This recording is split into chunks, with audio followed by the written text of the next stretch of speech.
Hi everyone, Miss Waffa here again. As I promised, I'll be releasing videos every Fridays. So here we have it. Today we are going to be discussing the top tips and tricks that I give to my students for the IELTS speaking section. The IELTS speaking section has 3 different parts: part 1, part 2, part 3. So we will be discussing all these parts in detail. I will be discussing all these parts in detail, and I will be giving you guys some tips and strategies that I give to my IELTS students, as well as the most recent speaking topics with some examples. In addition to this, we will be discussing the IELTS band descriptors. So what exactly the IELTS examiners are looking for. And then we will finish off with the most top-rated idioms that I recommend for IELTS speaking to include in your sentences when you are talking between the 3 different parts. Just a little bit about myself, just so you're not wondering who is this random girl giving this information. I am a certified English teacher in Canada, and I've been coaching students for the IELTS examination for the past 6 years. So please continue watching and subscribe to my YouTube channel because I release new videos every Friday. Also, please check out my website at eslwords.com, where I have shared a lot of tips and strategies that will help you in your IELTS examination. And I've got some quite exciting news for you all. On March 1st, I will be releasing an online course that will help you with the IELTS exam. I have created a curriculum, so please visit my website where you can sign up to be given 30% off as a welcome for my IELTS course. So I will link that down below, and let's get right into it. So first, we are going to discuss the IELTS speaking part 1 in detail. So part 1 of the IELTS speaking questions is pretty much about you, your everyday life, your family. Maybe if you live in a 2-story house and an apartment, they might ask you what your favorite room is and why. So here are some top tips that I give to my students for part 1. It's so important to use synonym language when you are responding to the question. For example, if the examiner asks you, "What is your name?" you don't respond with, "My name is Mike," "My name is Mark."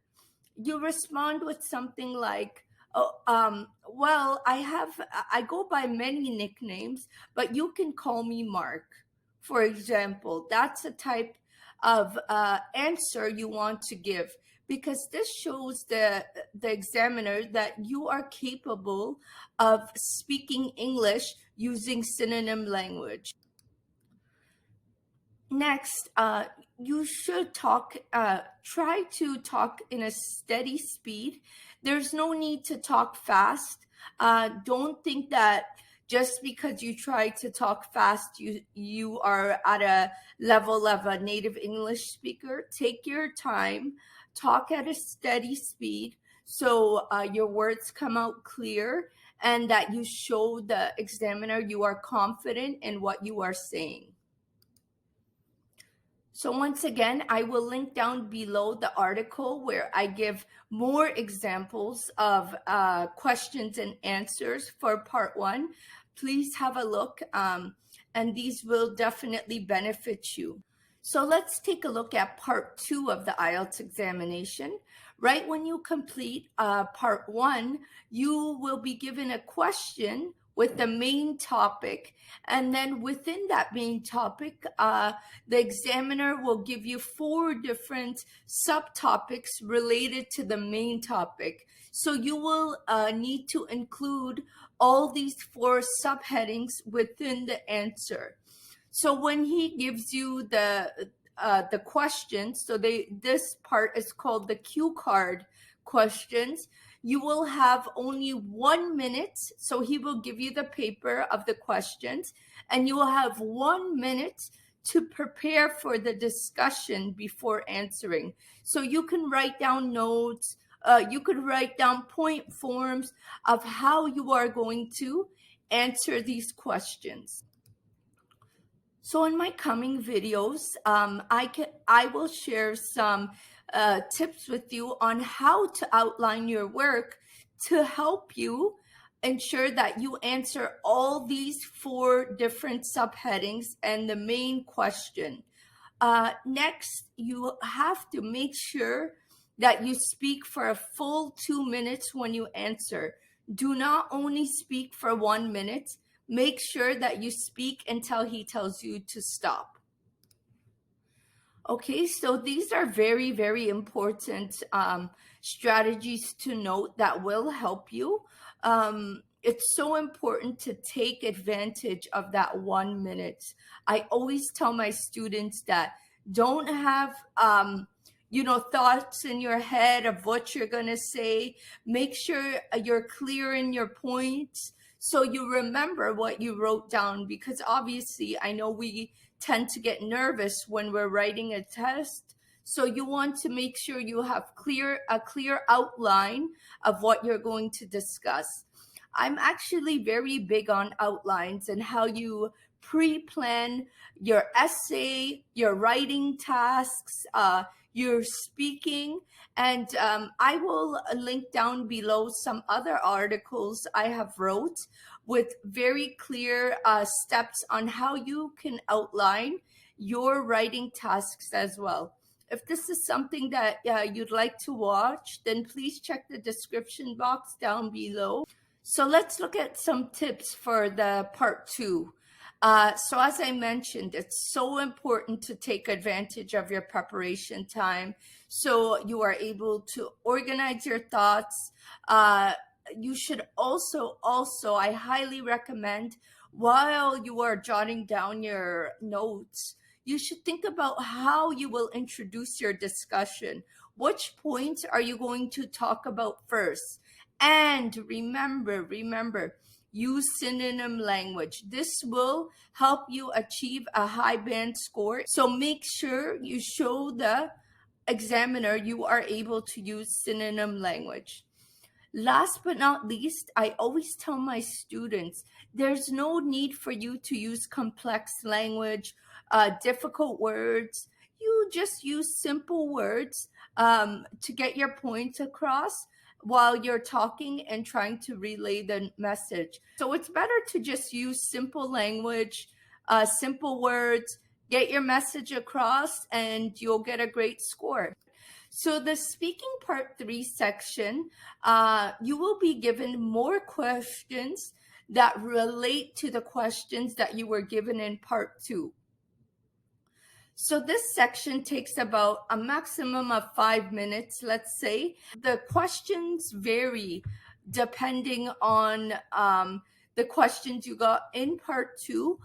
I have a list of questions that you may get in part 2 and part 3 on my website. As I mentioned, I will link that down below. Some tips I have for the part 3 speaking is that when you answer a question, do not say more than 5 sentences, because you don't want to sound redundant and you don't want to take too long answering one question. So just count on your fingers if you need to. While you are answering a question, count on your fingers. 1 sentence, I just said 2 sentences. And also remember to use a range of vocabulary, because this will help you score a high band. And last but not least, remember that this is an informal discussion, but you should remember that even though it's informal, do not use any slang, do not use any short words or acronyms. Speak in an articulate manner and don't use slang.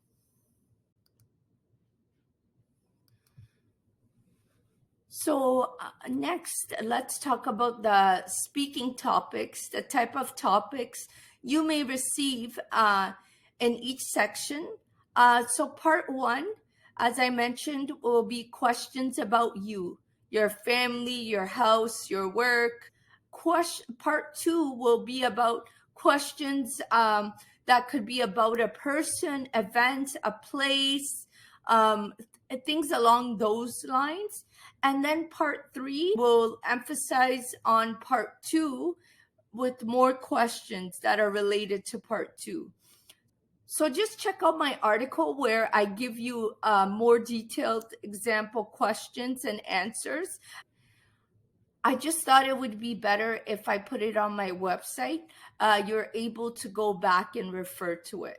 So here are the top sections that you will be graded for in the IELTS examination.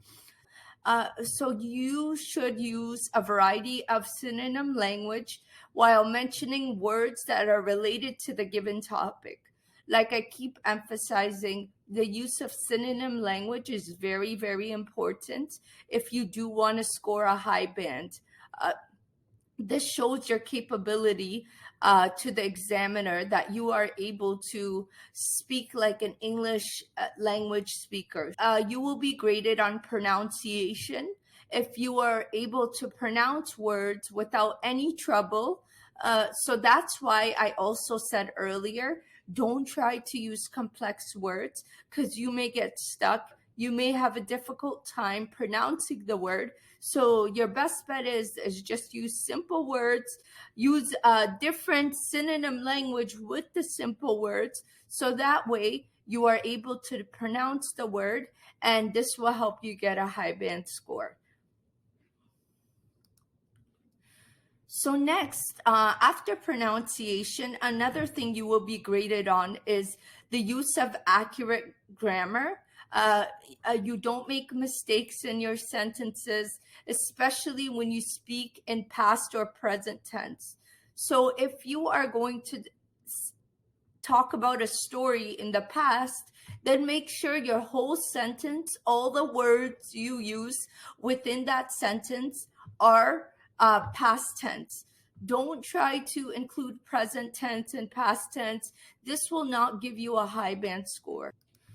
So just try to be cognizant of what you are telling the examiner, and try to think about the words before verbalizing them. So last but not least is coherence and fluency. So you will be graded on your ability to speak in a clear manner without any hesitation, filler words, or thinking of words. But you will not, I emphasize, you will not get a bad score if you speak slower, at a slower pace. Just try to speak at a steady pace, so that way, as I mentioned, you're double thinking about what you are saying before it comes out of your mouth. So last but not least is a list of idioms that I have provided for you guys down in the description box below. You could download a PDF that I made, and hopefully these idioms help you and you could study them, so that way you remember them. And for the IELTS speaking exam, I decided to put them in a PDF so that way you could print it off and hopefully it will help you. Okay, folks, that's all I have for you today.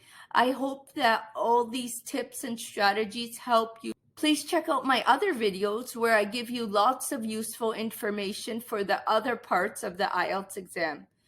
Also, as I mentioned earlier, check out my website where I give you step-by-step detail on all the IELTS sections of the test. I will put all this information down in the description box. Please also subscribe to my YouTube channel because I will be putting out content every Friday to help you with your IELTS exam. Thank you for your time.